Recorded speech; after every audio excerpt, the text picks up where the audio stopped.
लहजा तौहीद का हो, लफ्ज कुरान के हो, समात रसूल की हो, तो फिर कोई बयान करे कि बतूल किसे कहते हैं। हम अपनी अपनी मार्फत की तारुफ करवाते हैं कि हमने जो सजदा किया हमें इस दहलीज से क्या खैरात मिली। उस हवाले से मैंने अल्लाह के कुरान से सूरह मुबारक मरियम से एक बतूल की कनीज का जिक्र आपके सामने किया। खुदा फरमाता है, या मरियमो इन्नल्लाह अस्तफा का, बेशक हमने मरियम को चुन लिया, वताहिरा का, और उसे पाक किया, वस्तफा का, फिर उसे चुना, अला निसाइल आलमीन, कुल आलमीन की औरतों में से। मेरे अल्लाह, ये चुनने का जिक्र तूने 2 दफा क्यों किया? पहले चुना मरियम को, फिर पाक किया, फिर चुना, ये 2 दफा क्यों चुना? फरमाया, पहले मैंने इसे मस्तूरात में से चुना, फिर इसे पाक किया, फिर इसे बतूलों में से चुना। मरियम सिर्फ मस्तूर नहीं, मरियम बतूल है, मुकद्दरा है, साहिब इज्जत है, कलमतुल्लाह की मां है। मरियम बतूल है लेकिन छोटी, शहजादी बतूल है और बड़ी। मरियम के पास है इस्मत सुगरा, सैयदा के पास है इस्मत कुबरा। मरियम है छोटी बतूल, जहरा है बड़ी बतूल। चले मैं मजमे को जगाने के लिए अगला जुमला कह देता हूं, मरियम छोटी बतूल क्यों, जहरा बड़ी बतूल क्यों? मरियम का एक बेटा मासूम है, जो बोल सके वो जहमत फरमाएगा। जहरा के 11 बेटे मासूम, जो अभी भी नहीं बोल सका, जमाने को पता चल जाएगा बड़ी बतूल कौन है और छोटी बतूल कौन है। जब छोटी बतूल का बेटा भी आ जाएगा, बड़ी बतूल का बेटा भी आ जाएगा, वक्त नमाज होगा, उस वक्त मेरा बारवा कहेगा, तकद्दम यब्न मरियम, मरियम का बेटा आगे बढ़ के नमाज पढ़ा। ईसा काम के कहेगा, मेरी जुर्रत है मैं जहरा के बेटे को नमाज पढ़ाऊं। मेरा बारवा आगे खड़ा होगा, ईसा पीछे खड़ा होगा। ईसा 12वें के कदमों पे सर रख के दुनिया को बताएगा, और जाहिलो अकीदे दुरुस्त करो, जिसका आखिरी बेटा ईसा जैसे नबी के पीछे नहीं पड़ता, उसका बाप किसी बुत परस्त के पीछे कैसे पड़ता? जिसका आखिरी बेटा, सारे बोला मिलके हैदरी।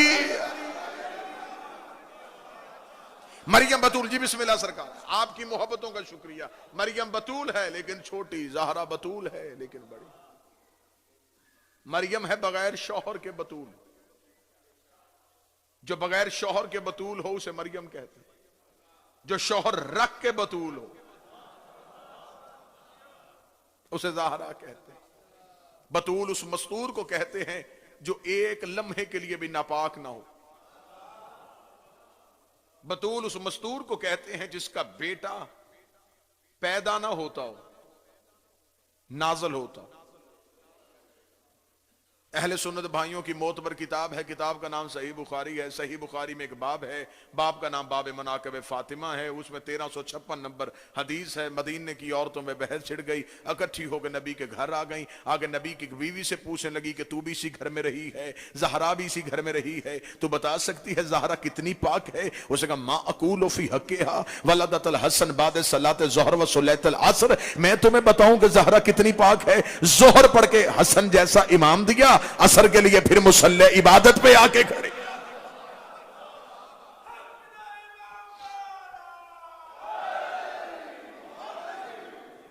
मरियम बतूल है लेकिन छोटी। कुरान में मरियम की चंद सिफतें लिखी हैं, मैं वो सिफतें पढ़ता हूं और फिर दहलीज सैयदा पे जाकर देखते हैं कि वो सिफतें दहलीज सैयदा में हैं या नहीं है। तवज्जो साहबान पूरी सरकार। कुरान कहता मरियम के पास पहली सिफत ये थी कि मरियम जमीन का खाना नहीं खाती थी। ये कायनात की पहली मस्तूर है जिसका खाना जन्नत से आ रहा है। मेरे मालिक तूने मरियम को जमीन का खाना क्यों नहीं खाने दिया? फरमाया मरियम है बतूल। तो मेरे मालिक बतूल है तो जमीन का खाना खाने दे। फरमाया नहीं, मरियम बतूल है, खुराक पाक चाहिए। मेरे मालिक जनाब जकरिया जो पाल रहे हैं उसकी ड्यूटी लगा दे कि मरियम की रोटी का बंदोबस्त करे। फरमाया जकरिया मासूम है, जकरिया की बीवी तो मासूमा नहीं। अगर आप तवज्जो फरमाएंगे तो मैं नतीजा देना चाहिए। जकरिया मासूम है, जकरिया की बीवी तो मासूमा नहीं। खाना बनाएगी जकरिया की बीवी, हाथ लग जाएगा गैर मासूमा का। खाना जाना है बतूल का। खाना मैं भेजूंगा जन्नत से। बतूल ओहदा छोटा है, रसूल ओहदा बड़ा है। अब मैं धीमे लहजे में, ऊंचा लहजा में बजाय धीमे लहजे में एक बहुत बड़ा नतीजा देना चाहूंगा। मरियम बतूल है और खुदा एक वक्त की रोटी गैर मासूम के घर से बर्दाश्त नहीं कर सकता। अगर अबू तालब ने कलमा नहीं पढ़ा था, 17 साल नबी अबू तालब के घर से खाना कैसे खाता रहा? एक वक्त की रोटी, बिस्मिल्लाह सरकार, एक वक्त की रोटी।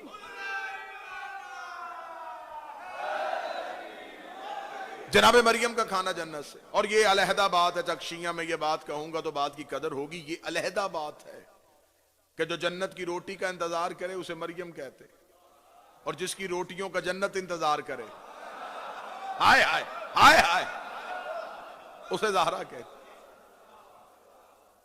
जनाब मरियम के पास दूसरी सिफ्त क्या थी? मरियम के यहां दूसरी इनफरादियत यह थी कि मरियम वो कायनात की वाहिद मस्तूर है जिसकी शादी भी नहीं और बेटा भी है।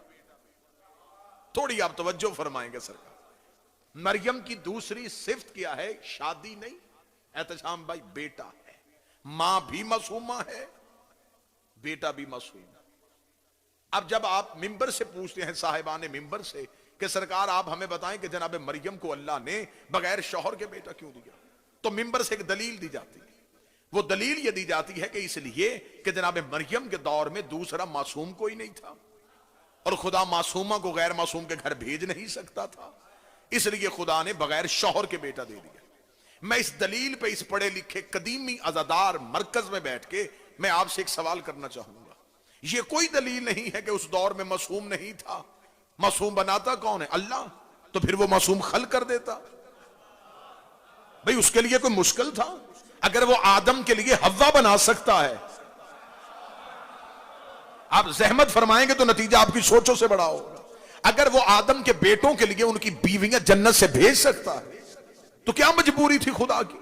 वो मासूम खल कर देता, मरियम की उससे शादी करता, फिर ईसा को दुनिया में भेज देता। उसने फितरत के कानून तोड़े, उसने बगैर शौहर के बेटा दे दिया, लेकिन मासूम खल्क नहीं किया। चले मैं और इससे ज्यादा मुश्किल बात कर देता हूं। उसने तौहीद खतरे में डाल ली। मैं आपकी समातों को बिल्कुल यकीन पे रखते हुए फिर मैं ये मौजू आपके सामने पढ़ रहा हूं। यानी कि अल्लाह ने तौहीद खतरे में डाल ली। तौहीद खतरे में कैसे डाली? कि आज तक ईसाई कहते कि ईसा अल्लाह का बेटा।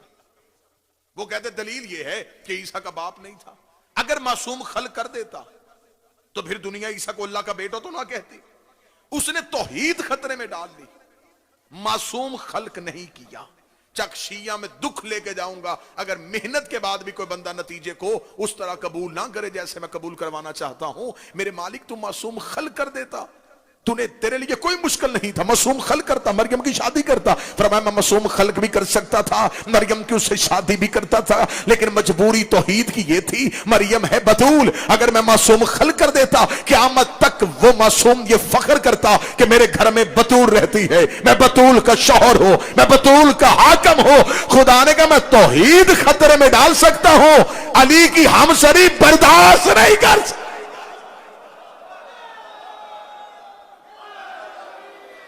ये एजाज सिर्फ और सिर्फ सरकार, ये सिर्फ और सिर्फ अली के पास फख्र है कि अली के घर में बतूल रहते।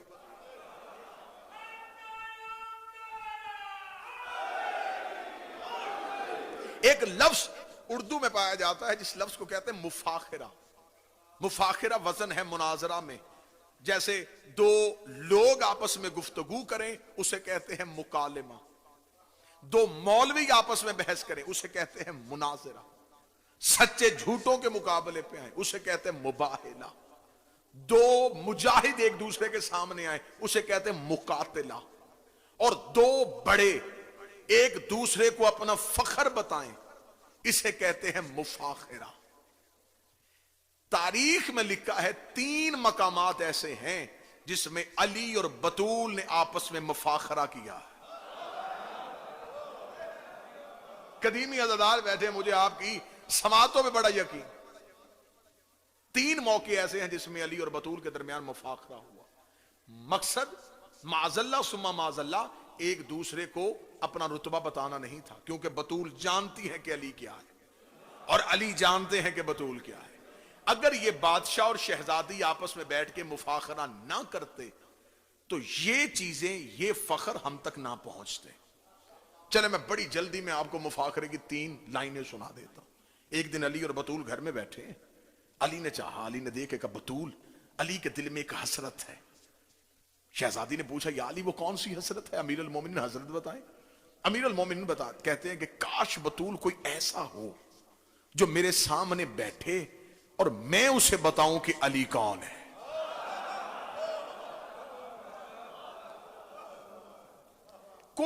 कोई एक ऐसा अल्लाह की कायनात में हो जो मेरे सामने बैठे और मुझसे पूछे, ऐ अली तू कौन है, और मैं उसे बताऊं कि मैं कौन हूं। इतना कहना था, पर्दे के अंदर से शहजादी मुस्कुराई। फरमाती है कि ए अमीर अल मोमिनीन, आज आप बताएं आप कौन हैं, कनीज सुनने के लिए तैयार है। अमीर अल मोमिनीन ने मुस्कुरा के कहा, अच्छा बतूल, अगर मैं बताऊं मैं कौन हूं तो क्या आप सुनेंगी? फरमाया, एक शर्त पे सुनूंगी, फिर आप भी सुनेंगे कि ज़हरा कौन है। हाय हाय हाय, फिर आप भी सुनेंगे कि बतूल कौन है। अमीर अल मोमिनीन मुस्कुराए। अमीर अल मोमिनीन ने मुस्कुरा के फरमाया, बतूल मैं वो अली हूं जो ये भी जानता है जो हो चुका, जो ये भी जानता है जो होगा। जो हो चुका ये भी मैं जानता हूं, जो कुछ होगा ये भी मैं जानता हूं। इतना कहना था, शहजादी उठ के खड़ी हुई। खड़ी होकर बीबी ने हाथ बांधे। फरमाया, सदके जाए बतूल आपकी सिफ्त के, आप ये भी जानते हैं जो हो चुका, ये भी जानते हैं जो होगा। बतूल वो भी जानती है जो होगा ही नहीं। हाय हाय हाय, बतूल के इल्म में वो है जो ला तालमून शैया है। ये कहने के बाद अमीर अल मोमिनीन ने मुस्कुराई। अमीर अल मोमिनीन ने मुस्कुरा के अपनी अबा को खोला, अपने हाथों को बढ़ाया, बढ़ा के कहा, अच्छा बतूल, इस सिफ्त में तू मेरे मुकाबले पे आ गई। बतूल, ये हैं वो हाथ जिन्होंने आदम को खल्क किया था। नाना, जिसे अपने अकीदे पे नाज है वो बंदा सर उठाएगा। ये हैं वो हाथ जिन्होंने आदम को खल किया था। शहजादी ने अली के हाथों को कुरान समझ के बोसा दिया। फरमाया, कनीज कुर्बान हो जाए इन हाथों पे जिसने आदम को खल किया था। लेकिन कायनात का मालिक तो खुद बता, आदम तो अकेला खल्क नहीं हुआ, आदम के साथ एक मस्तूर भी खल्क हुई थी। आदम का खालिक तू है, हव्वा की खालिक कौन है? मैं वो बतूल।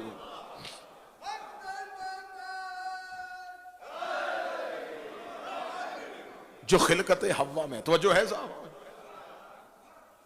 अमीर अल मोमिनीन ने तीसरा मुफाखरा किया। 21 मुफाखरे हैं, मैं सिर्फ 3 पढ़ देता हूं। मौला अमीर अल मोमिनीन ने कहा, बतूल मैं वो अली हूं जिसने मेराज के पर्दे में तौहीद का लहजा बन के तेरे बाबा से गुफ्तगू की थी। अब अली वहां पहुंच गए कि अली ने कहा, अब यहां पे बतूल कौन सा फख्र लेके आएगी। अली ने फरमाया, मैं वो हूं जिसने मेराज के पर्दे में लहजाए परवरदिगार बन के तेरे बाबे से गुफ्तगू की थी।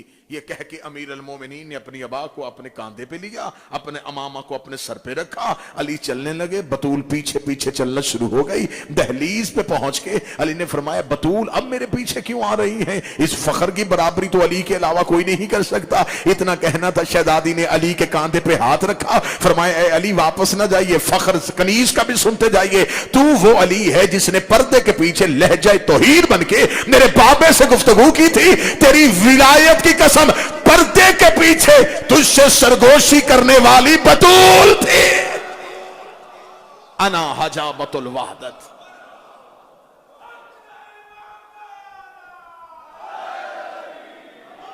और मैं पूरे यकीन और वसूख के साथ कह रहा हूं, ये मुश्किल बातें इसलिए की जा रही हैं कि इन हस्तियों को हम वैसे नहीं मान रहे जैसे ये हैं।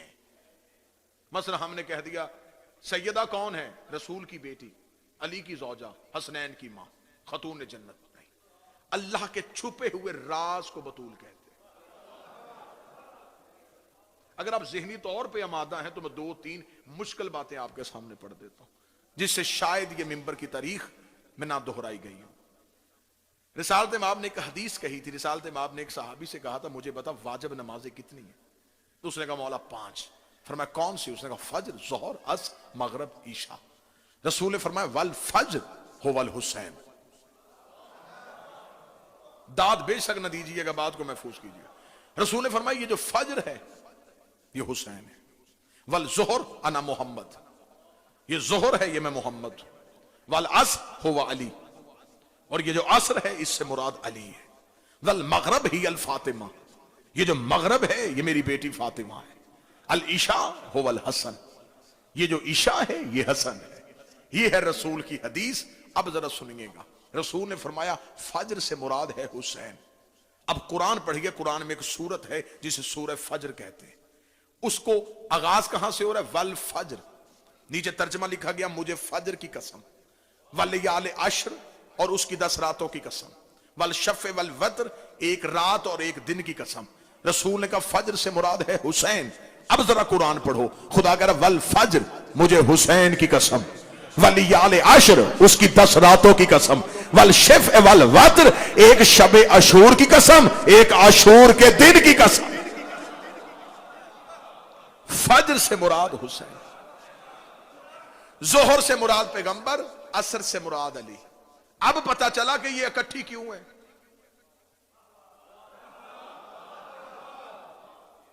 जोहर से मुराद रसूल है, असर से मुराद अली है।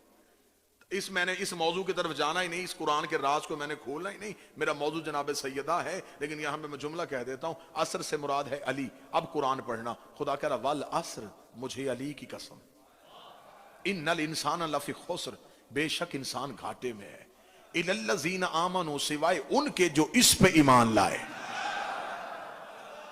जहमत फरमा सके तो मैं नई बातें आपसे वादा किया है, सिवाय उनके जो इस पर ईमान लाए, व आमिलुस सालिहात, और सिर्फ अली को माना नहीं, अमले साले किया। अमले साले से मुराद है विलायत अली। सिर्फ अली को माना नहीं, अली की विलायत पे यकीन रखा।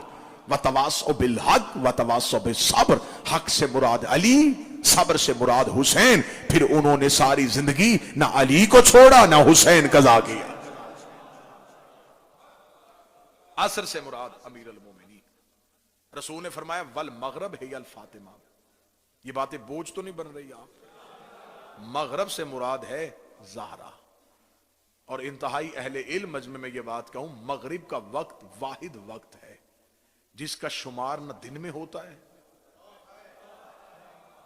ना रात में होता है। चले अगला जुमला और कह देता हूं, मगरिब वाहिद नमाज है जिसकी कसर नहीं है।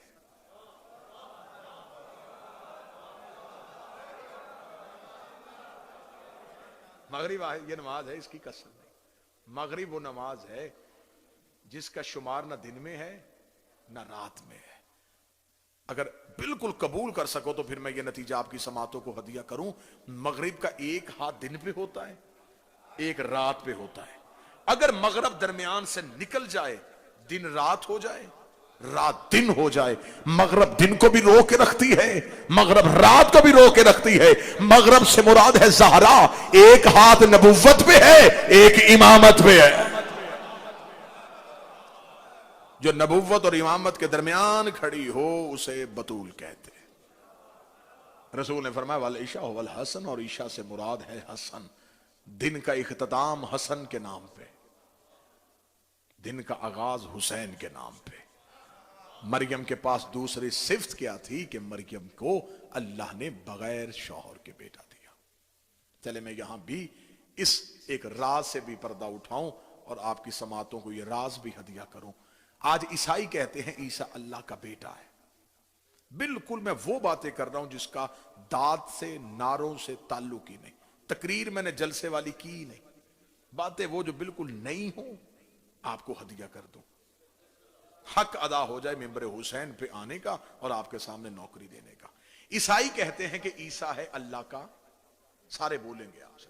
देखिए मैंने नारे से छुट्टी दे दी, लेकिन तवज्जो आपने मुकम्मल रखी। हजरत ईसा है अल्लाह के बेटे। अब ईसाइयों से जाके पूछो कि तुम्हारे पास इस बात की दलील क्या है। वो अंजील खोलते हैं, अंजील में से वो हवाला देते हैं। अब जो वो अंजील में से हवाला देते हैं वो हवाला पढ़ने लगाऊं, फिर आप क़यामत तक किसी ईसाई से बहस करेंगे तो आपके लिए बड़ा आसान हो जाएगा। अंजील के अंदर एक बाब है जिसे लिखा हुआ है मत्ता की अंजील। मत्ता की अंजील, जिस तरह हमारे यहां कुरान में सूरतें हैं ना, सूरह आले इमरान है, सूरह बकरा है, इस तरह अंजील में सूरतें नहीं, बाब है। यूहन्ना की अंजील, उसी में एक है मत्ता की अंजील। मत्ता की अंजील की 67 नंबर आयत में लिखा हुआ है कि ईसा अल्लाह का बेटा क्यों कहा जाता है। वो दलील देते हैं। वो दलील क्या देते हैं उसका मैं पसे मंजर पढ़ देता हूं कि हजरत ईसा जिंदान में थे, सुबह हजरत ईसा को सूली लटकाए जाना था। 12 हवारी 12 जानशीन दरवाजे पे बैठे हुए थे। अब मैं वो लफ्ज पढ़ने लगा हूं जो बाइबल में अंजील में लिखे हुए। उसमें लिखा हुआ है कि जिंदान में खुदा वंदे यसू मसीह यानी कि हजरत ईसा पुकार पुकार पुकार के कह रहे थे, एली एली लेमा शबक्तनी। ये मैंने लफ्ज वो पढ़े जो बाइबल में लिखे हुए हैं कि खुदावंद यसू मसीह यानी कि ईसा पुकार पुकार पुकार के कह रहा था, एली एली लेमा शबक्तनी। अंजील सारी उर्दू में लिखी है। ये एक इबारत जो है ये अबरानी जुबान में लिखी है। ईसाई इसे बिल्कुल ऐसे ही पढ़ के गुजर जाते हैं जैसे मुसलमान अलिफ लाम मीम पढ़ के गुजर जाते हैं।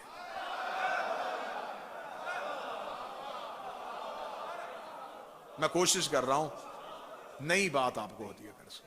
जैसे एहतशाम भाई बिल्कुल मुसलमान अलिफ लाम मीम अलिफ लाम रा का हा या ऐन साद इन लफ्जों को ढूंढने की कोशिश नहीं करते, वैसे ही ईसाई इस इबारत को भी ढूंढने की कोशिश नहीं करते। एली एली लेमा शबक्तनी ये इब्रानी इबारत है। इसे उर्दू में करें तो या अली मदद बनता है ना, मैं साबित करके जाऊंगा। इसे अरबी में करें तो नादे अली बनता है। ईसाइयों ने सिर्फ बाइबल पढ़ी है, नहजुल बलागा नहीं पढ़ी। नहजुल बलागा में कूफे के मिंबर पे बैठ के अली का खुतबा है। अल्लाह फरमाया मैं वो अली हूं जिसे अंजील में एलिया कहा जाता है।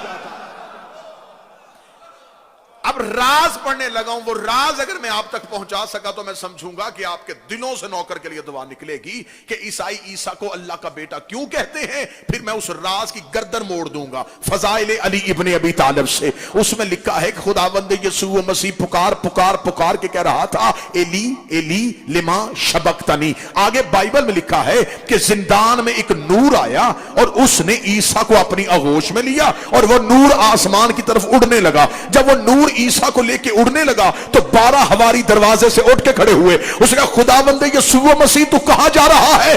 बाइबल में लिखा है कि ईसा ने जाते हुए कहा कि मेरा बाप मुझे लेने आ गया है, मेरा बाप मुझे लेने आ गया है। ये कह के ईसा चले गए और ईसाई मजहब शुरू हो गया। उन्होंने कहा वो जाते हुए कह के गया था कि मेरा बाप मुझे लेने आ गया है, तो अब हमें पता चला कि वो तो अल्लाह का बेटा था। मुझे इज्जत कुरान की कसम, खुदा कुरान में कहता है मसला आदम व मसला ईसा खलक़हु मिन तुराब। मैं तुम्हें मिसाल दूं आदम की और ईसा की, क्योंकि ये दोनों तुराब के बेटे थे। जिसे ईसाइयों ने यार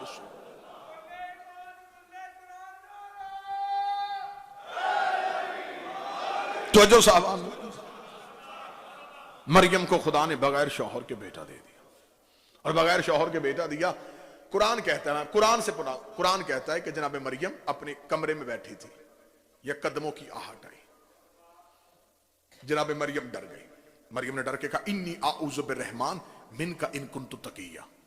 मैं तुझसे अल्लाह की पनाह चाहती हूं अगर तुम मुत्तकी नहीं तो। बीबी का इतना कहना था, या कदम चलते हुए करीब आ गए। बीबी ने उसे कहा, रुक, तुझे नहीं पता मैं बतूल हूं। अब वो जो आ रहा था वो कोई बशर नहीं था, अल्लाह का भेजा फरिश्ता जबरील था। बीबी ने उसे कहा, रुक जा, तुझे नहीं पता मैं बतूल हूं। जबरील सामने से आया।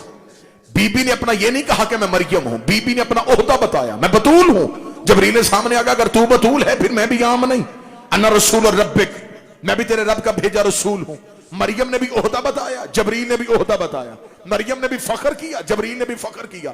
मरियम का भी लहजा बुलंद, जबरील का भी लहजा बुलंद। जबरील ने ये नहीं कहा बीबी नौकर हूं, बीबी फरिश्ता हूं, बीबी नौकरी करने आया हूं। इधर मरियम ने कहा मैं बतूल हूं। उसने कहा बीबी अगर तू बतूल है मैं भी आम नहीं, मैं भी रब का भेजा रसूल हूं और तुझे बेटा देने जमाने के मौलवी इकट्ठे हो। मेरी शहजादी का तारुफ कैसे पढ़ा जाए। मरियम जबरील से पूछती है तू कौन है। जबरील कहता रब का रसूल हूं और तुझे बेटा देने आया हूं। रब का रसूल हूं और तुझे बेटा देने। मरियम ने पूछा कौन है? कहता रसूल हूं और बेटा देने आया हूं। यही जबरील ज़हरा के दरवाजे पे पहुंचा। फिजा ने पूछा कौन है? कहता दर्जी हूं, कपड़े लेके आया।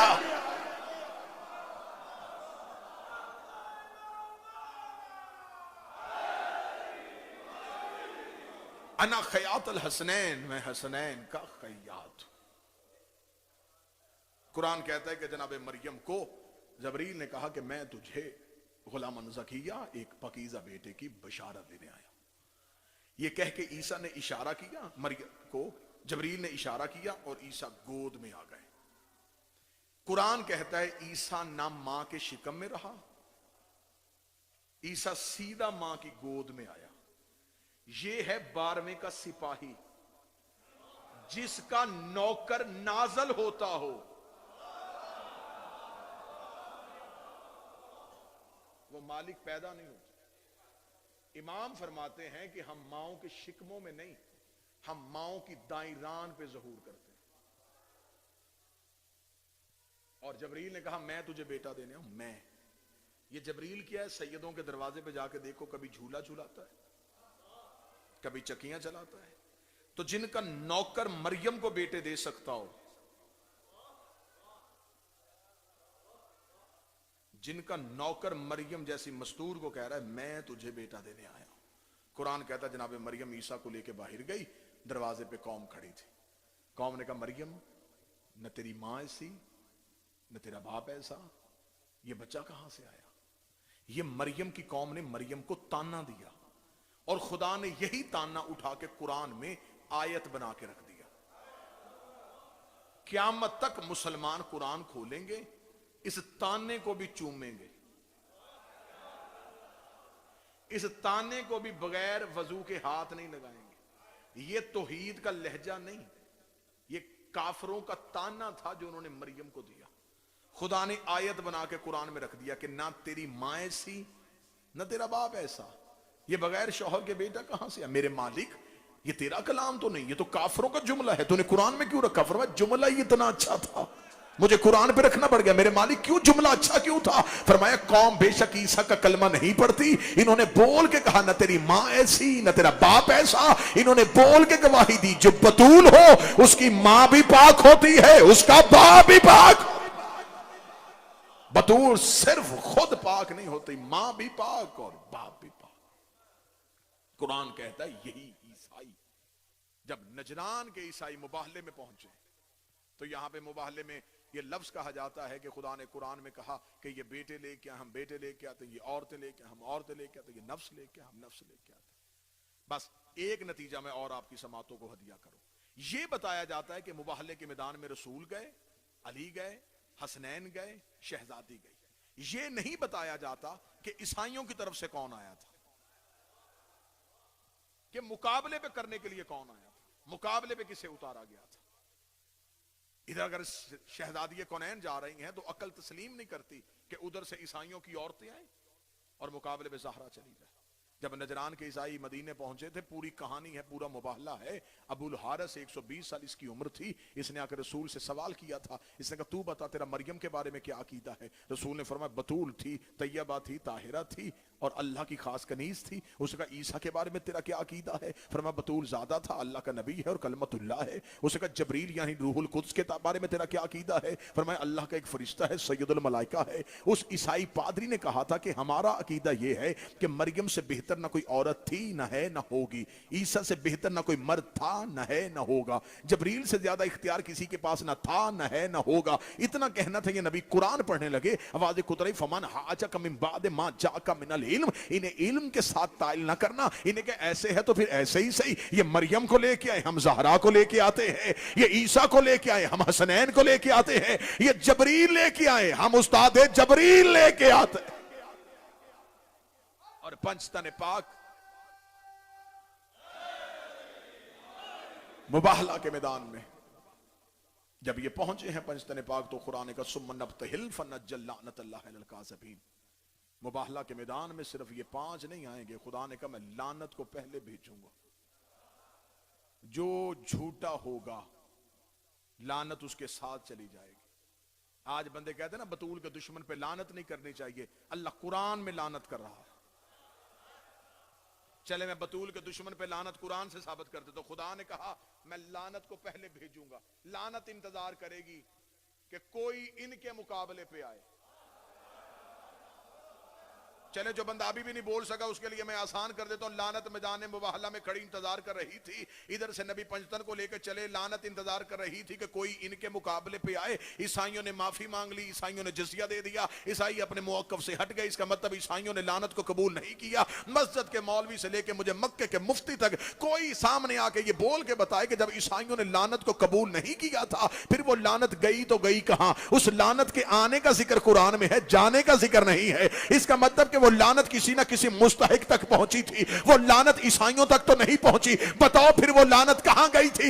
मैं तुझे बताता हूं वो लानत कहां गई। इधर ईसाइयों ने माफी मांग ली, लानत ने सफर करना शुरू कर दिया। थोड़े अरसे बाद इन्हीं पंजतर में यही बीबी एक दरबार में जाके खड़ी हुई। बीबी ने कहा मुझे मेरी जागीर दे। उसने कहा तेरे पास कोई गवाह है तो लेके आ। बीबी को वही मुबाहले वाले गवाह याद आए। बीबी ने कहा मेरा अली गवाह, मेरा हसन गवाह, मेरा हुसैन गवाह। उसने कहा मैं तेरी गवाहियों को नहीं मानता। बीबी ने कहा मैं भी जागीर लेने नहीं आई, मुबाहले वाली लानत वापस पहुंचाने आए। मैदान मुबाहला से बची हुई लानत को बतूल के दुश्मन के लिए खुदा ने महफूज कर लिया। मुबाहला के मैदान में जब गई थी ना मोहम्मद की बेटी, किताबें कहती हैं कि ईसाइयों के पादरी अबुल हारिस ने अपनी कौम के सामने जाके कहा था जिसके पास जो है वो मुझे दे। कौम ने कहा माफी मांग ली है, देना क्यों चाहता है? उसने कहा शर्म नहीं आती, इतने बड़े नबी की बेटी चल के आई है, इसे खाली भेजोगे? किताब कहती है कि उसने अपना अमामा उल्टा, कौम से दिरहम और दिनार, सोना और चांदी जो कुछ ले सकता था लाके नबी के कदमों पे रखा।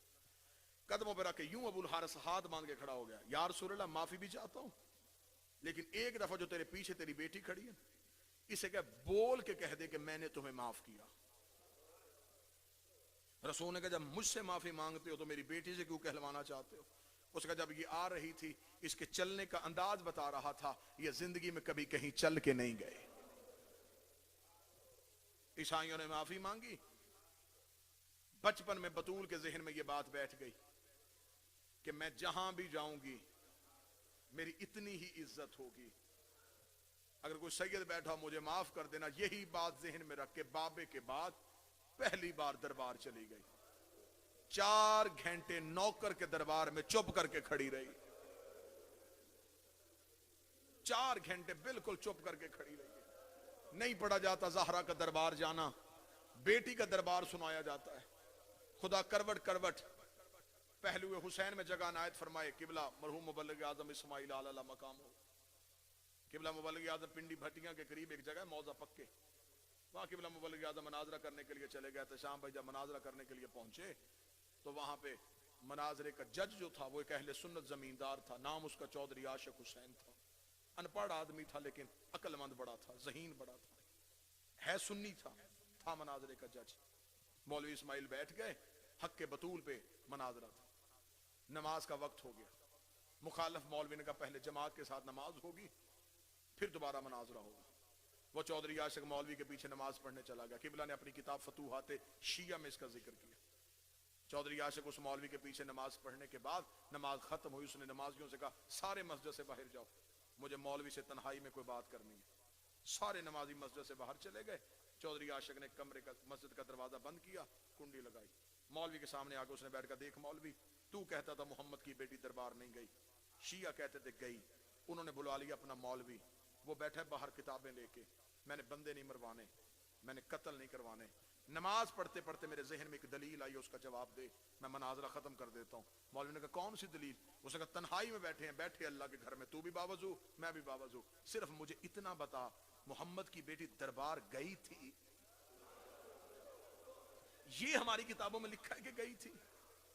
मौलवी ने कहा चाचा आशिक नबी की बेटी का हक नहीं बनता था। उसने कहा हक छोड़, मैंने ये नहीं पूछा बनता था या नहीं बनता था, मैंने ये नहीं पूछा कि फतह की मालियत कितनी थी, मुझे सिर्फ इतना बता क्या हमारी किताबों में ये लिखा है कि रसूल की बेटी गई थी? उसने कहा हाँ चाचा आशिक ये लिखा है गई थी। चौधरी आशिक ने यूं जिगर पे हाथ रखा, उसने कहा मुझे जल्दी जल्दी बता वापस खाली आई है या कुछ लेके आई?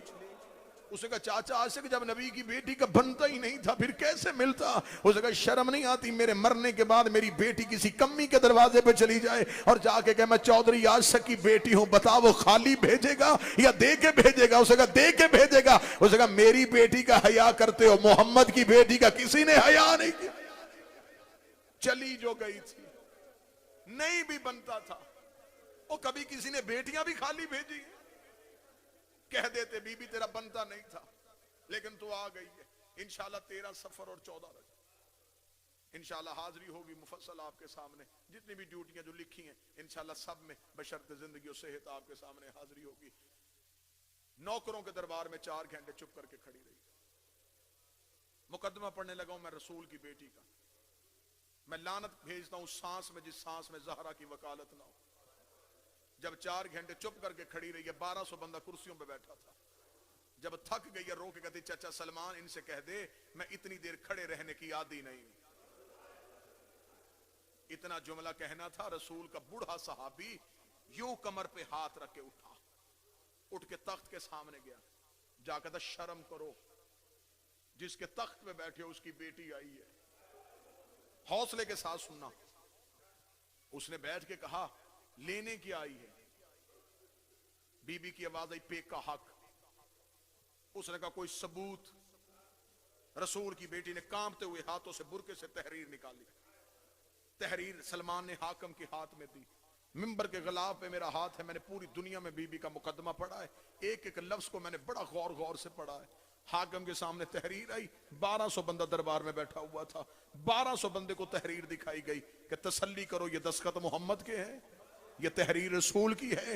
1200 बंदा तहरीर पढ़ता रहा, मोहम्मद की बेटी चुप करके देखती रही। जब 1200 बंदे ने तहरीर पढ़ ली, हाकम के हाथ में दोबारा तहरीर आई। सब ने कहा हाँ ये तहरीर तो रसूल की है। हाकम ने हाथ में तहरीर को यूं हवा में लहराया, लहरा के कहा ज़हरा इस तहरीर का तेरे पास कोई गवाह है तो लेके आ। इतना कहना था, या हसन उठा हुसैन उठा, दोनों ने अपने अमामे उतार के अपने हाथों पे रखे। हम गवाही देते हैं हमारी माँ सच बोल रही है, हम गवाही देते हैं ये तहरीर रसूल की है। गलत पढ़ू नबी की बेटी का मुजरम बनो। किताब कहती वह अस्कहन शक्कन शक्का। इसने तहरीर को फाड़ना शुरू किया और तहरीर फाड़ते हुए कह रहा था फातिमा तू झूठ बोल रही है, तेरे बाबे को हजियान था। इतना कहना था मोहम्मद की बेटी के सर के बाल सफेद हो गए। रोके का बेशक हक ना दे मुझे झूठा ना कह। रोती हुई रसूल की बेटी भरे दरबार में बैठ गई। बस उठी, फिर शहजादी की कमर झुक गई। अगर जुमला बर्दाश्त कर सको तो मैं सुना देता हूं।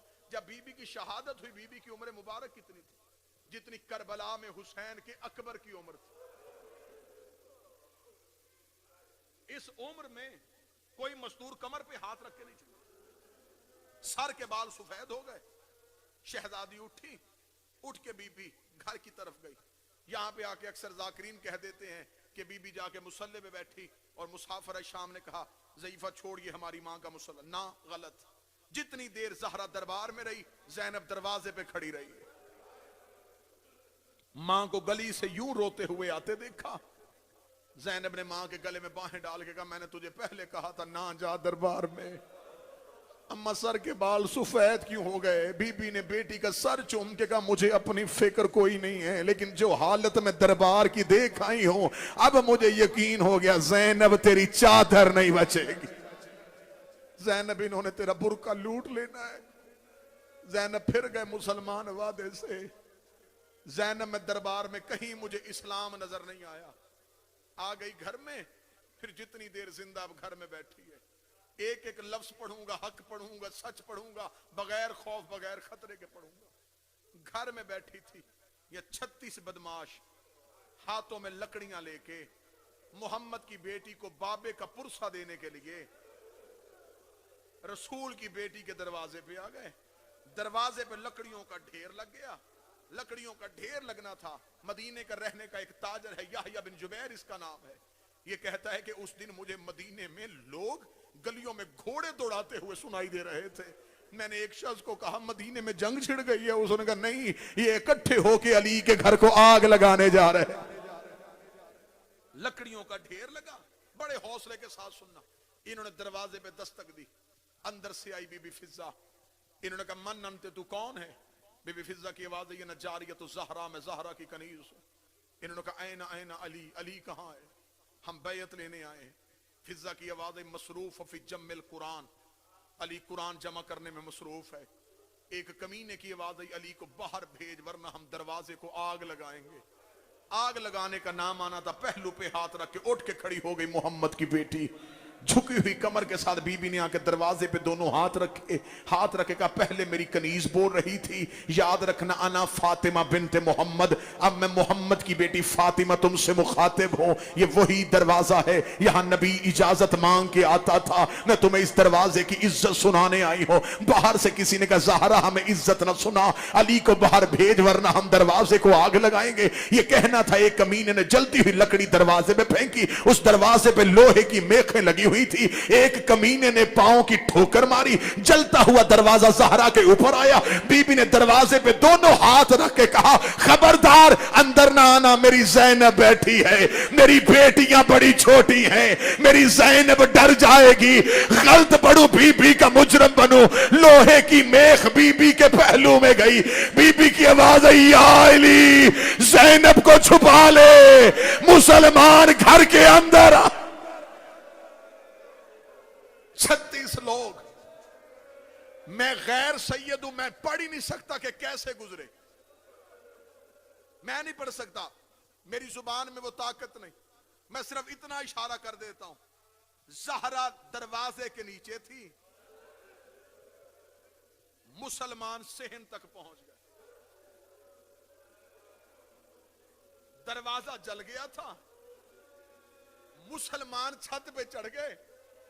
गलत पढ़ूं, बीबी का मुजरम बनूं, इन्होंने मोहम्मद की बेटी की छत गिरा दी। ज़हरा चादर के नीचे कभी ज़ैनब छुपाती, कभी कलसूम छुपाती, रो के कहती, ज़ैनब जैसे आज मैंने तुम्हें संभाला, शाम गरीबा जब खेमे को आग लग जाए, मेरे हुसैन के यतीम इकट्ठे कर। बड़े हौसले के साथ मैं छोड़ छोड़ के पढ़ रहा हूं। कदीमी अदादार बैठे, कोई मोमन कल ये ना कहे, सख्त मुसाहिब, बड़ा छोड़ छोड़ के पढ़ रहा हूं। शहजादी बेटियों को इकट्ठा कर रही थी, कमीने मुसलमानों ने अली के गले में रस्सी डाली।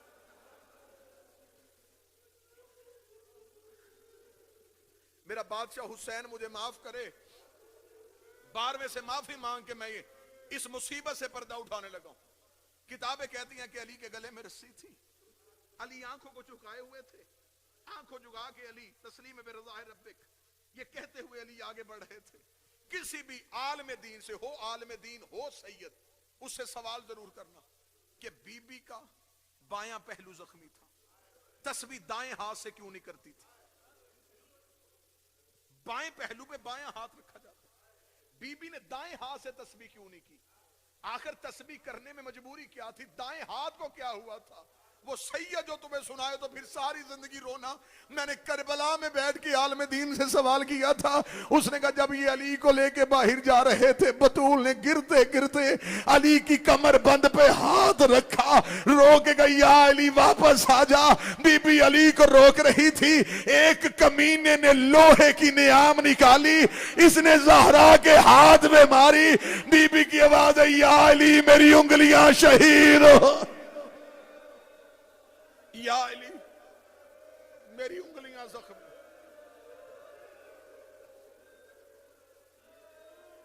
मक्के के काफिरों ने, तारीख कहती है मक्के के काफिरों ने एक मर्तबा रसूल को गली में रोका, ये रसूल को मारने लगे, या बीबी खदीजा घर से बाहर आ गई।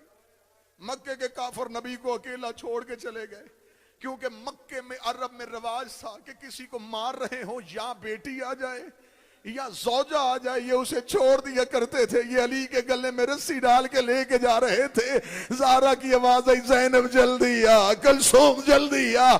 अभी ज़हरा का कदम बाहर आया था, अली ने मुड़ के कहा, ज़हरा बाहर ना आना, तेरे पर्दे की खातर अली जा।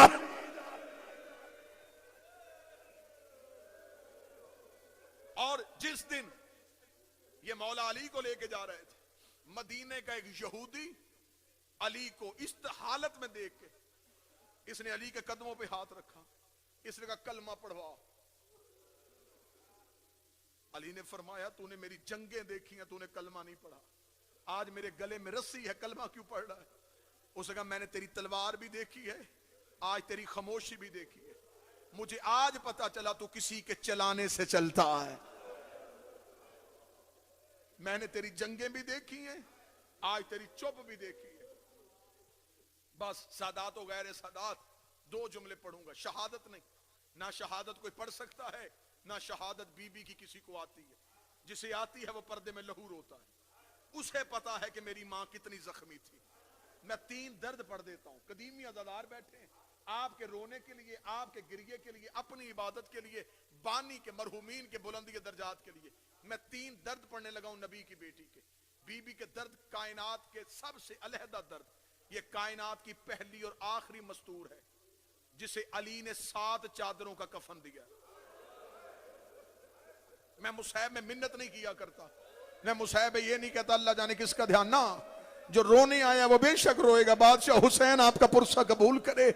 7 चादरों का कफन दिया। जिस बंदे ने चीख नहीं मारी उसने शायद ये समझा कि अली अमीर था। अली ने पहली चादर दी, फिजा रोती ही पर्दे से बाहर आई, आवाज आई या अली चादर लहू से भर गई है। अली ने दूसरी चादर दी, फिजा की आवाज आई या अली खून नहीं रुक रहा। अली ने तीसरी चादर दी, फिजा की आवाज आई या अली जख्म बड़ा गहरा है। अली ने चौथी चादर दी, फिजा ने रोते हुए अली के कदमों पे सर मारा, रोक के दी तेरी विलायत की कसम ज़हरा की पसलियां शहीद हो गए।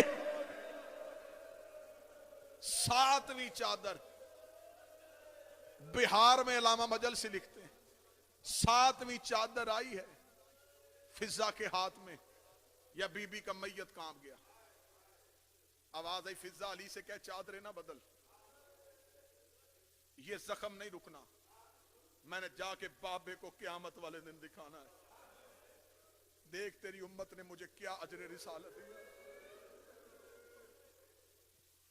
आज भी कब्र में जख्मी है मोहम्मद की बेटी। इससे बढ़ के गुर्बत क्या होगी कि आज भी कब्र में धूप की चादर है। जो पहली दफा मोमन जन्नतुल बकी जाता है उसके जहन में होता है बीबी का रोजा होगा, नूरानी गुंबद होगा। वो जन्नतुल बकी में जाके कभी दाएं देखता है, कभी बाएं देखता है, उसे मोहम्मद की बेटी का रोजा नजर नहीं आता। वो किसी रोते हुए से पूछता है कहां सो रही है मोहम्मद की बेटी?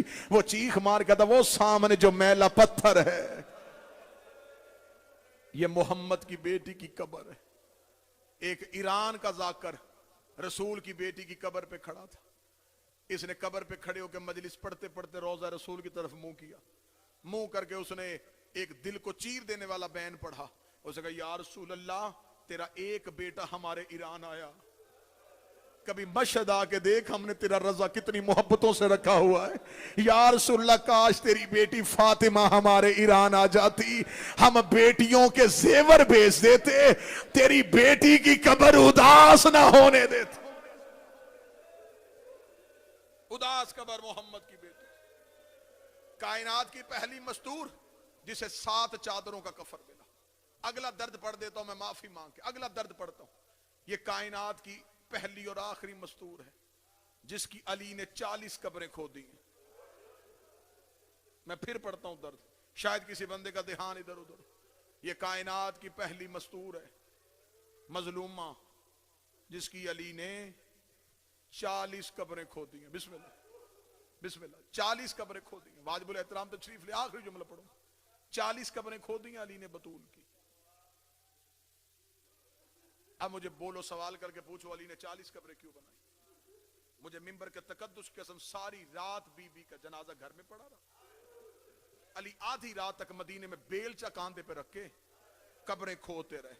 आधी रात को अली घर आए, मुसाफिर शाम ने मां का जनाजा छोड़ा। अली के कदमों से लिपट के कहती बाबा तुझे खबर भी है तेरे अलावा हमें चुप करवाने वाला कोई नहीं। बाबा आधी रात हो गई कब्र बनाने में। अली ने रोते रोते ज़ैनब को अपनी बाहों में लिया, रो के फरमाया ज़ैनब मैं एक कब्र नहीं मैं 40 कब्रें बना के आया हूँ। 40 कब्रों का नाम आना था, अल्लाह जाने कौन बंदा होगा जो सीने पे हाथ नहीं मार सकेगा। बीबी आलिया रो के कहती बाबा मेरी माँ की 40 कब्रें बना के आया है। अली रो के कहते ज़ैनब मैं बड़ा गरीब हो गया हूँ। फरमाया बाबा क्यों गरीब हो गया है? फरमाया मैं बतूल दफनाने नहीं जा रहा, मैं बतूल छुपाने जा रहा हूँ। इतना जुमला कहना था, तड़प गई शाम की मलका, रो के कहती बाबा अब तो मेरी माँ किसी को कुछ नहीं कहती, अब मेरी माँ को किसका डर है? फरमाया जो आग लेके दरवाजे पे आ गए कहीं बेलचे लेके कब्र पे ना निशान मिटा के आया मैं तेरी माँ। आखिरी दर्द पढ़ देता हूं। पहला दर्द मैंने पढ़ा 7 चादरें, मेरे जिगर में ताकत थी, मैंने आपको वजह बता दी। दूसरा दर्द मैंने पढ़ा 40 कब्रें, मैं बयान कर सकता था मैंने कर दिया। मैं गैर सैयद हूं, सादात का नौकर हूं, मिंबर पे माफी मांग के कहूंगा मैं सिर्फ तीसरा दर्द पढ़ूंगा, वजह नहीं पढ़ूंगा। सिर्फ दर्द सुन लेना, वजह मैं ना बयान कर सकूंगा, इशारा समझ लेना, जितना हो सके उतना रो लेना। मुझे मिंबर के तकद्दुस की कसम है, दरवाजा जलने से लेके 3 जमाती उस्सानी तक जितनी देर बतूल जिंदा रही है बीबी बेटों से चेहरा छुपाती रही है। अल्लाह जाने कोई बंदा अमीर था जिसकी हाय नहीं निकली, बीबी ने बेटों को चेहरा नहीं दिखाया। हसन ने सामने आके कहा अम्मा शरीयत में माँ और बेटे का पर्दा नहीं होता। फरमाया जब मैं मर जाऊं मेरे कफन के बंद खोल लेना। 3 जमाती सानी को हसन माँ के जनाजे पे आया, हसन ने कपड़ा हटाया, आवाज आई हुसैन मेरी तलवार लेके आ, मैं इनसे जाके पूछूं मेरी माँ का भाई कोई नहीं था, इतनी जख्मी हो गई मोहम्मद की अकलौती बेट। अल्लाह लानत अल्लाह।